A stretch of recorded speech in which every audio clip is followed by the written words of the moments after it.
Today I'm in Mitsubishi Outlander.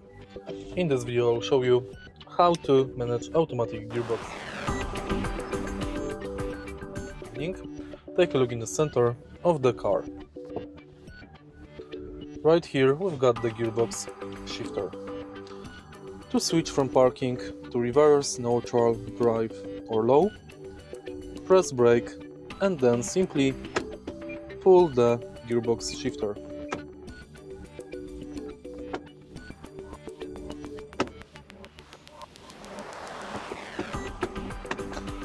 Low mode is special drive mode, thanks to which your car adapts to tougher road conditions.